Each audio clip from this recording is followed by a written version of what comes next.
Hello everyone, welcome to UPSC IQ tab. आज के इस वीडियो में we are going to cover 6 अगस्त का the Hindu and Indian Express का न्यूज़पेपर डिस्कशन।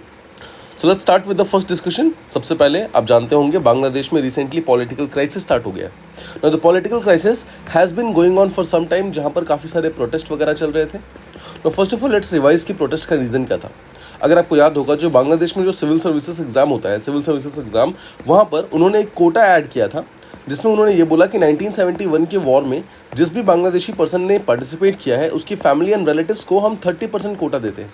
मतलब 30% of seats in the civil services examination of Bangladesh was reserved for those people जो कि ऐसे किसी फैमिली से आते थे जिन्होंने 1971 के जो बांग्लादेश का जो वॉर ऑफ इंडिपेंडेंस था उसके अंदर उन्होंने पार्टिसिपेट किया हो। इसी चीज़ के अगेंस्ट में एक्चुअली प्रोटेस्ट स्टार्ट हुआ था, स्टूडेंट्स प्रोटेस्ट स्टार्ट हुआ था एंड इट वेंट ऑन। ये धीरे धीरे बढ़ता गया, इंटेंसिफाई होता गया और ये इस लेवल तक इंटेंसिफाई हो गया कि कल जो बांग्लादेश की जो करंट प्राइम मिनिस्टर थी मिसेस शेख हसीना, उन्होंने उनको रिज़ाइन देना पड़ा एंड उनको एक्चुअली स्केप करना पड़ा, भागना पड़ा बांग्लादेश से। ठीक है, so I hope you have got idea कि प्रोटेस्ट काफ़ी ज़्यादा इंटेंसिफाई हो गया, उसके कारण उनको वहाँ से भागना पड़ा।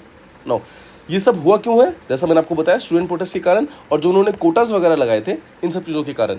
ओवरऑल बेसिकली जो मूवमेंट था उसकी एक डिमांड होने लगी कि जो प्राइम मिनिस्टर है उनको वहाँ पे गवर्नमेंट को हटाना होगा, मतलब she has to be removed from the power. तो उनको हटा दिया गया है and army has taken control. Now please understand कि ये कोई मिलिट्री कू नहीं हुआ है। ऐसा नहीं है कि मिलिट्री ने टेक ओवर किया है, ऐसा नहीं है। बिकॉज वहाँ पर एक पॉलिटिकल वैक्यूम क्रिएट हो गया था। दैट इज़ वाई आर्मी यहाँ पर बाकी सारे पॉलिटिकल पार्टी के साथ में आकर के, मतलब आर्मी जो है पॉलिटिकल पार्टी से बाकी सारी पॉलिटिकल पार्टी से बातचीत करने के बाद आर्मी ने यहाँ पर कंट्रोल लिया है। और ऐसा उम्मीद किया जा रहा है कि कुछ दिनों में यहाँ पर इलेक्शन वगैरह होकर के यहाँ पर एक प्रॉपर पावर ट्रांसफर हो जाएगा। नाउ बहुत बार ऐसा हुआ है कि जो शेख हसीना है ऐसे टाइप के पॉलिटिकल विवादों में फंसी रही हैं, राइट। तो इस बार लेकिन जो प्रॉब्लम है काफ़ी ज़्यादा बढ़ गई है, वायलेंस काफ़ी ज़्यादा एस्केलेट हो गया है, जो अनसर्टिनिटी थी वो बढ़ गई है। उसके कारण यहाँ पर लगता नहीं है कि वापस अभी वो पॉलिटिकल कमबैक कभी भी कर पाएंगे, बिकॉज बांग्लादेश में उनके अगेंस्ट काफ़ी ज़्यादा आक्रोश है। नाउ रिज़ाइन करने के बाद शेख हसीना इंडिया में आती है। यहाँ पे कुछ टॉप ऑफिशियल्स इंक्लूडिंग जो हमारे national security adviser mister Ajit Doval sir हैं उनसे मिलती है and then she is planning to go to UK, यानी कि लंदन जाने की बात कर रही है। एंड हैरानी की बात यह है कि वहाँ पर यूके के अंदर भी अभी right now anti immigration protest वगैरह चल रहे हैं। उसके बारे में हम थोड़ी देर में बात करेंगे, but I hope you have understood the main reason कि क्यों एग्जैक्टली शेख हसीना को वहाँ पर अपना देश छोड़ के जाना पड़ा। नाउ इंडिया का इसमें यहाँ पर क्या क्या रोल आ जाता है उसको हम समझते हैं। देखो, इंडिया को इस पर्टिकुलर सिचुएशन को बहुत ही डिप्लोमेटिकली, बहुत ही स्ट्रेटेजिकली रिस्पॉन्ड करना होगा। ये एक बहुत ही कॉम्प्लेक्स डिप्लोमेटिक रिलेशनशिप हो गया। क्यों?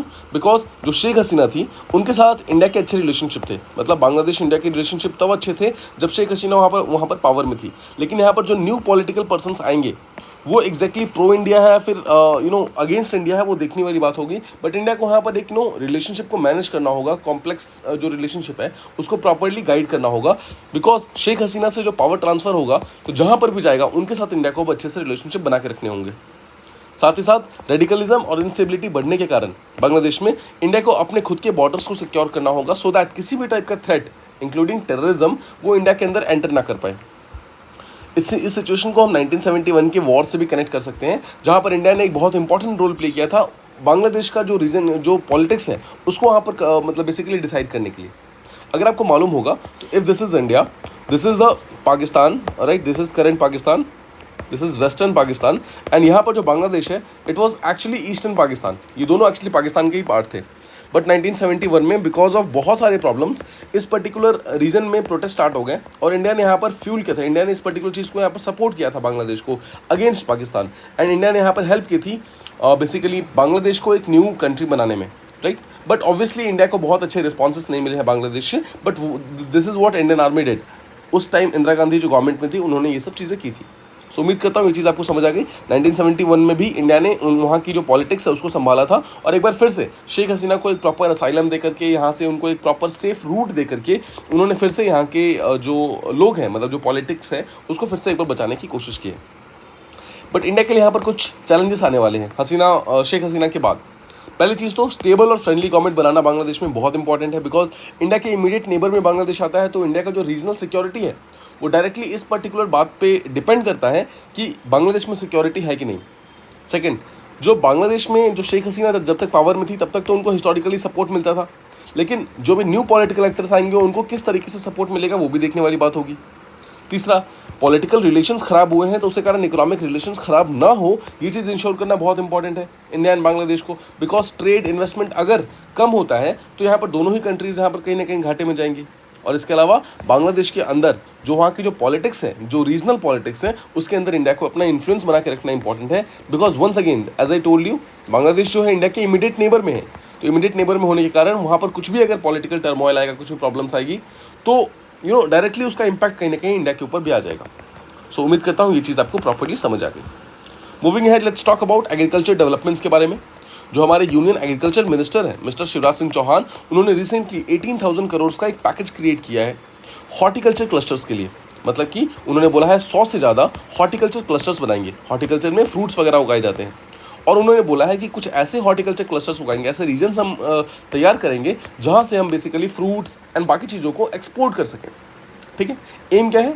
एम वही है, फार्मर्स की इनकम को इंक्रीज़ करना, हमारा डोमेस्टिक एग्रीकल्चर आउटपुट जो है उसको इंक्रीज़ करना, सो दैट हमारी जो ओवरऑल इंपोर्ट है वो रिड्यूस हो जाए और हमारा खुद का डोमेस्टिक प्रोडक्शन जो है फास्ट हो जाए, वो इंक्रीज़ हो जाए। साथ ही साथ ऑब्वियसली हम एक्सपोर्ट में भी और बेटर कर पाए। इसके अलावा अगर हम ऑयल सीड्स की बात करें तो 6,800 करोड़ का एक और पैकेज यहाँ पे इनिशिएट किया गया है, जहाँ पर बोला गया है कि जो ऑयल सीड्स हैं, ऑयल सीड्स के मिशन को डेवलप करने के लिए इस पर्टिकुलर चीज़ को लाया गया है। मतलब ऑयल सीड्स जो होता है ना, इस पर्टिकुलर, अभी तक हम बहुत सारा ऑयल सीड जो है, सरसों का तेल आप देखते होंगे, राइट, रिफाइंड जो आप देखते होंगे, ये सब चीज़ें हम बहुत ज़्यादा इंपोर्ट करते थे। हमें इंपोर्ट को रिड्यूस करके हमें बेसिकली ऑयल सीड्स मिशन के थ्रू डोमेस्टिक प्रोडक्शन के ऊपर फोकस करना है इन पैसों के थ्रू, सो दैट हम सेल्फ सफिशिएंसी की तरफ जा सकें। इसके अलावा एक डिजिटल एग्रीकल्चर मिशन को भी लॉन्च करने की बात की जा रही है, जहां पर जो भी लोगों के लैंड रिकॉर्ड्स हैं उनको क्रॉप के डिटेल्स के साथ में और डैमेज असेसमेंट, सिंपल वर्ड्स में समझाऊं तो लेट्स से कि अगर एक पर्टिकुलर फार्मर ए है, उनके पास ये लैंड है, तो उसको प्रॉपर्ली डिजिटाइज करके, उस लैंड रिकॉर्ड को डिजिटाइज करके, इसके अलावा इस पर्टिकुलर लैंड के ऊपर अगर वो एग्रीकल्चर करते हैं तो कौन कौन से क्रॉप्स उगाए जा सकते हैं, इस पर्टिकुलर लैंड को क्या क्या डैमेज हुआ है, क्या क्या डैमेज ये सह चुका है और किस तरीके से इसको ठीक करना है, ये सारा का सारा जो मतलब चीज़ें हैं इसको डिजिटाइज करना है और एक जगह पर लिंक क्रिएट करना है। ये एक आधार की तरह हो जाएगा, जहाँ पर सारे के सारे जो इन्फॉर्मेशन है, एक पर्टिकुलर, देखो जैसे आधार में क्या होता है, एक पर्टिकुलर पर्सन के बारे में सारी इन्फॉर्मेशन जो उसकी जो आइडेंटिफिकेशन होती है वो वहाँ पर कहीं ना कहीं उस आधार के अंदर मेंशन होती है। हम चाहते हैं कि एक पर्टिकुलर लैंड से रिलेटेड जितनी भी इन्फॉर्मेशन है वो सारा का सारा एक पर्टिकुलर जगह पर हो, एक जगह पर लिंक्ड हो। इसी चीज़ के लिए हम यहाँ पर डिजिटल एग्रीकल्चर मिशन बनाने की कोशिश कर रहे हैं। इससे फ़ायदा ये भी होगा कि फार्मर्स को टाइमली और एक्यूरेटली कॉम्पनसेशन मिला करेगा, कभी भी किसी भी टाइप का कोई भी मैनिपुलेशन नहीं होगा, कोई करप्शन नहीं होगा, राइट। ऑलराइट, इसके अलावा क्लाइमेट चेंज से फाइट करने के लिए रेजिलिएंट क्रॉप्स बनाने की बात की गई है। बोला गया है 1500 से ज़्यादा हम new varieties of climate resilient crops को उगाने की कोशिश करेंगे, सो दैट आने वाले टाइम में जैसे जैसे अभी हम देख रहे हैं, जैसे टेम्परेचर काफ़ी इंक्रीज़ हो रहा है, बहुत रीजन्स में ड्रॉट्स आ रहे हैं, बारिश यहाँ पर कंपैरेटिवली काफ़ी कम हो रही है, राइट। तो इन सब चीज़ों को यहाँ पर फोकस में रखते हुए रेजिलिएंट क्रॉप्स को और ज़्यादा बेटर तरीके से डेवलप करने की बात की जा रही है। अगर हम लॉन्ग टर्म विजन की बात करें तो गवर्नमेंट का लॉन्ग टर्म विजन ये है कि 2047 तक वर्ल्ड का आधे से ज़्यादा जो ऑर्गेनिक एग्रीकल्चर प्रोडक्ट होगा वो यहाँ पर इंडिया से निकलना चाहिए। ओवरऑल हम इंडिया का जो एग्रीकल्चर है उसको सस्टेनेबल एग्रीकल्चर का एक हब बनाना चाहते हैं। सस्टेनेबल एग्रीकल्चर का जो मेन रूट होना चाहिए वो इंडिया होना चाहिए, ये हमारा लॉन्ग टर्म प्लान है। ठीक है, सो उम्मीद करता हूँ ये चीज़ आपको समझ आ गई। Moving ahead, let's talk about the third news, जहाँ पर हम फार्मर्स के इन्फ्लेशन के बारे में बात कर रहे हैं। लोकसभा में रिसेंटली इस चीज़ के ऊपर काफ़ी ज़्यादा क्वेश्चंस उठे हैं और ये बोला गया है कि जो इन्फ्लेशन है स्पेशली कैटल और पोल्ट्री के फीड के लिए, मतलब कैटल मतलब गाय भैंस, इनकी जो खाना होता है, फीड जो होता है वो, और जो पोल्ट्री मतलब मुर्गी वगैरह जो होते हैं उनके जो खाना होते हैं, इसमें काफ़ी ज़्यादा इन्फ्लेशन देखा गया है। पिछले 2-3 साल में ही ऑलमोस्ट 25% से ज़्यादा इनका इसका रेट इंक्रीज़ हो गया है, प्राइसेस इंक्रीज़ हो गए हैं। अब क्या इसी रेट से फार्मर्स की इनकम इंक्रीज हुई है? The answer is no. तो ऑब्वियसली वो इन चीज़ों को अफोर्ड नहीं कर पा रहे हैं, और अफोर्ड नहीं कर पा रहे हैं तो they are compelled to sell their cattles, उनको अपने कैटल्स बेचने पड़ रहे हैं। अब कैटल जो है एक बहुत ही इंपॉर्टेंट साधन होता है किसी भी फार्मर के लिए पैसे कमाने का, बट अगर वो पैसे नहीं कमा पा रहे हैं तो ऑब्वियसली फार्मर सुसाइड्स वगैरह काफ़ी ज़्यादा इंक्रीज हो जा रहे हैं, राइट। सो ओवरऑल जो इन्फ्लेशन हो रहा है कैटल एंड पोल्ट्री फीड में, it is directly link to farmer suicide. ठीक है, तो इसको भी आप डायरेक्टली कनेक्ट कर सकते हैं और आपको ये चीज़ मालूम होनी चाहिए कि ये लिंकेजेस कैसे क्रिएट हो रहे हैं। Let's move ahead, let's talk about Yamini Krishnamurthy. Yamini Krishnamurthy एक बहुत ही इंपॉर्टेंट क्लासिकल डांसर थी जिनकी रिसेंटली भी डेथ हो गई है। Now she was one of the few artist, जो कुछ आर्टिस्ट में से एक थी जिन्होंने मल्टीपल क्लासिकल डांस स्टाइल्स को मास्टर कर लिया था। That is Bharatanatyam, Kuchipudi and Odissi. ये तीनों ही क्लासिकल डांसर्स हैं और ये तीनों में ही she was trained and she was almost perfect. Now अगर हम कृष्णमूर्ति जी की बात करें तो उन्होंने क्लासिकल डांसेस को लोकल जो इंडियन कल्चर है उसके बीच में लेकर आई थी 1960s 70 एंड 80s के बीच में। She was a very very renowned and house hold name, काफ़ी मतलब घरेलू नाम बन गई थी। She was so important. ठीक है, सो उम्मीद करता हूँ ये चीज़ आपको पर्सन इन न्यूज़ में मालूम चल गई होगी। Moving ahead, let's talk about India and Africa और किस तरीके से न्यूट्रिशनल चैलेंजेस इंडिया अफ्रीका दोनों ही फेस कर रहे हैं इसके बारे में बात करते हैं। तो दिसंबर 2024 में यहाँ पर इंटरनेशनल कांग्रेस ऑफ न्यूट्रिशन जो एक इवेंट होता है वो इंडिया में इस बार होने वाला है and this is going to be 22nd edition. So 22वां edition international congress of nutrition का भारत में होने वाला है दिसंबर 2024 में। अगर हम ग्लोबल लेवल पे न्यूट्रिशनल लैंडस्केप की बात करें, देखो स्पेशली इंडिया और अफ्रीका के देखो तो इंडिया और अफ्रीका बहुत सारे प्रॉब्लम्स को फेस कर रहे हैं, जैसे कि माल न्यूट्रिशन, अंडर न्यूट्रिशन, फिर माइक्रोन्यूट्रिएंट के डेफिशिएंसीज। तो लोगों को देखो खाना तो मिल रहा है बट प्रॉपर खाना नहीं मिल रहा है, प्रॉपर उसमें न्यूट्रिएंट्स नहीं है, उसमें न्यूट्रिएंट्स बहुत कम है या फिर न्यूट्रिएंट्स मिल ही नहीं रहे हैं। ये सब चीज़ें यहाँ पर काफ़ी ज़्यादा फेस हो रही हैं। इसके अलावा ग्लोबल लेवल पे और भी बहुत सारी प्रॉब्लम्स हो रही हैं, जैसे कि क्लाइमेट चेंज हो रहा है, बहुत सारे आप जानते हैं इंटरनेशनल कॉन्फ्लिक्ट्स हो रहे हैं, रशिया यूक्रेन वॉर की बात कर रहे हैं, इसराइल हमास की वॉर की बात कर लें। इसके अलावा कोविड-19 पैंडेमिक वगैरह हो रहा है। ये सब चीज़ों के कारण जो हमारा ओवरऑल न्यूट्रिशनल चैलेंजेस हैं वो काफ़ी ज़्यादा इंक्रीज हुई है, जो हमारा एग्रीकल्चरल डेवलपमेंट है वो काफ़ी रिड्यूस हो गया है, राइट। तो इंडिया का रोल क्या है यहाँ पर? देखो इंडिया जो भी आईसीएन को होस्ट करने वाला है, इंटरनेशनल कांग्रेस ऑफ न्यूट्रिशन को, वो कहीं ना कहीं एक बहुत ही इंपॉर्टेंट लीडरशिप रोल की तरह प्ले कर सकता है, जहां पर ग्लोबल लेवल पर जितने भी न्यूट्रिशन के इश्यूज हैं उसको इंडिया सॉल्व करने की बात कर सकता है ना। इसके अलावा इनोवेटिव चीज़ें, इनोवेटिव पॉलिसीज और स्ट्रेटजीज बना सकता है इंडिया, जो कि न्यूट्रिशनल आउटकम्स को भारत में, अफ्रीका में और बाकी रीजन्स में जितने भी प्रॉब्लम्स हैं न्यूट्रिशन बेस्ड, उन सबको प्रॉब्लम को सॉल्व करने के लिए इंडिया यहाँ पर काम कर सकता है इस लीडरशिप इवेंट में। इसके अलावा आप जानते होंगे जो लास्ट ईयर दिसंबर में G20 हेल्ड हुआ था इंडिया में, उसमें इंडिया ने अफ्रीकन यूनियन को एक परमानेंट मेंबर बनाया था। नाउ अफ्रीकन यूनियन को परमानेंट मेंबर बनाने का सीधा सा मतलब ये था कि हम ग्लोबल साउथ को सामने लेकर आना चाहते थे, और ग्लोबल साउथ की सबसे बड़ी प्रॉब्लम क्या है? फूड सिक्योरिटी, माल न्यूट्रिशन, राइट। इन दोनों ही प्रॉब्लम्स को सॉल्व अगर हम करना चाहते हैं तो हम G20 का भी सपोर्ट यहाँ पर डायरेक्टली ले सकते हैं। अफ्रीका के कुछ चैलेंजेस और कुछ अपॉर्चुनिटीज़ के बारे में बात करते हैं। नाउ अफ्रीका में बहुत सारी ऐसी कंट्रीज है जहाँ पे फूड इनसिक्योरिटी एक बहुत ही प्रोमिनेंट प्रॉब्लम है। बहुत सारा जो माल न्यूट्रिशन है वहाँ पर, बहुत सारे लोग बच्चे हैं जो जिनको प्रॉपर न्यूट्रिशन वगैरह नहीं मिल पाता है। इसके अलावा बात करें, साथ ही साथ देखो इतने सारे प्रॉब्लम्स तो हैं, बट अफ्रीका जो है नेचुरल रिसोर्सेज का भंडार माना जाता है। वहाँ पर एग्रीकल्चरल पोटेंशियल बहुत ज़्यादा है। अगर हम उस पोटेंशियल को सही तरीके से इस्तेमाल करें तो हम वहाँ की फूड सिक्योरिटी, फूड न्यूट्रिशन, उस सबको हम कहीं ना कहीं ठीक कर सकते हैं। उसके लिए देखो अफ्रीका के पास रिसोर्सेज हैं, इंडिया के पास टेक्नोलॉजी है, तो इंडिया और अफ्रीका यहाँ पर साथ में कोलैबोरेट कर सकते हैं बहुत सारे डिफरेंट फ्रंट्स पे। जैसे एग्रीकल्चर इनोवेशंस के लिए हम साथ में काम कर सकते हैं। फूड डिस्ट्रीब्यूशन सिस्टम्स जो हैं, जैसे इंडिया में PDS वगैरह चलता है, पब्लिक डिस्ट्रीब्यूशन सिस्टम, उस तरीके का कोई जो एक प्रोग्राम है हम अफ्रीका में इनिशिएट कर सकते हैं। न्यूट्रिशनल एजुकेशन नाम का कुछ चीज़ हम यहाँ पर लॉन्च कर सकते हैं, किस तरीके से अवेयरनेस फैलाया जाए न्यूट्रिशन के लिए। अब आर्टिकल में ये भी मेंशन्ड है कि हम म्यूचुअली एक दूसरे से लर्न कर सकते हैं, इंडिया अफ्रीका से, अफ्रीका इंडिया से सीख सकता है। नाउ इंडिया को डिजिटल एग्रीकल्चर का बहुत ज़्यादा एक्सपीरियंस है, हमें PDS का एक्सपीरियंस है, ये सब चीज़ें अफ्रीका को हम डायरेक्टली हेल्प कर सकते हैं। इसके अलावा अगर हम अफ्रीका की बात करें तो अफ्रीका के पास स्मॉल होल्डर फार्मिंग का बहुत अच्छा कंसेप्ट है। वो लोग क्रॉप्स को बायोफोर्टिफाई कर पाते हैं कुछ कंट्रीज़ के अंदर। नाउ इंडिया में कम्युनिटी बेस्ड न्यूट्रिशन प्रोग्राम चलते हैं राजस्थान एंड गुजरात ऐसे स्टेट्स के अंदर। तो ये सब चीज़ें एक्चुअली हम एक दूसरे को सिखा सकते हैं, और ग्लोबल लेवल पे जो भी प्रॉब्लम्स है माल न्यूट्रिशन के, उसको टैकल करने में हम कंट्री वाइज यहाँ पर हेल्प कर सकते हैं। ठीक है, सो उम्मीद करता हूँ ये पर्टिकुलर डिस्कशन आपको प्रॉपर्ली समझ आया हो। लेट्स टॉक अबाउट यूके यानी कि इंग्लैंड में क्या एग्जैक्टली प्रॉब्लम चल रही है, क्यों वायलेंसेस हो रहे हैं और क्यों एग्जैक्टली वहाँ प्रोटेस्ट हो रहे हैं, इसको समझने की कोशिश करते हैं। यूके का एक पर्टिकुलर सिटी है लिवरपूल। लिवरपूल जो है वहाँ पर काफ़ी ज़्यादा वायलेंसेस हो रहे हैं, और ये वायलेंसेस का जो मेन रीज़न है वो माना जा रहा है कि वहाँ पर जो नंबर ऑफ इमिग्रेंट्स है वो काफ़ी ज़्यादा इंक्रीज़ हो रहे हैं, उसके कारण वहाँ वायलेंसेस हो रहे हैं। इमिग्रेंट्स कौन होते हैं? देखो इफ़ दिस इज़ यूके, तो यूके में जो बाकी कंट्री के लोग जो आकर रह रहे हैं वो लोग उनका रिसोर्सेस इस्तेमाल कर रहे हैं, उनकी जॉब्स ले रहे हैं, उनकी अपॉर्चुनिटीज़ ले रहे हैं। तो ये सारे के सारे लोग इमिग्रेंट्स हों, जैसे इंडिया से बहुत लोग जाते हैं, अमेरिका से जाते हैं, चाइना से जाते हैं, ब्राज़ील से जाते हैं, राइट। तो ये सारे लोग जो यहाँ पे जाके रह रहे हैं दे आर इमिग्रेंट्स, और इनके जाने के कारण जो भी बेसिकली डायरेक्टली वहाँ पर इमिग्रेशन प्रॉब्लम्स हो रही हैं, जो रिसोर्सेज प्रॉब्लम्स हो रही है, रिसोर्स क्रंच आ रहा है, इन सब के कारण यूके में प्रोटेस्ट हो रहा है। नाउ यूके के लोग चाहते हैं कि जितने भी इमिग्रेंट्स हैं उनका यहाँ आना कम से कम रिड्यूस करो या फिर पूरी तरीके से बंद कर दो, सो दैट जो यूके के लोग हैं उनको वहाँ पर जॉब मिले, उनको वहाँ पर रिसोर्सेस मिले, वो सही तरीके से उन चीज़ों का इस्तेमाल कर सकें, राइट। अब देखो ये कहीं ना कहीं रेसिज्म की तरफ जाता है।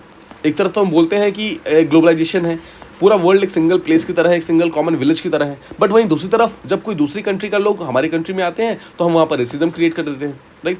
देखो लेकिन इसका पीछे का जो रीज़न है वो हमें समझना होगा। द मेन रीज़न है इकोनॉमिक हार्डशिप्स। वहाँ के जो लोग हैं ना वो इकोनॉमिकली बहुत ज़्यादा डाउन ट्रॉडन हो गए हैं, वहाँ पर लोकल एम्प्लॉयमेंट की प्रॉब्लम चल रही है, रिसोर्सेज सही तरीके से उनको शायद नहीं मिल पा रहे हैं, राइट।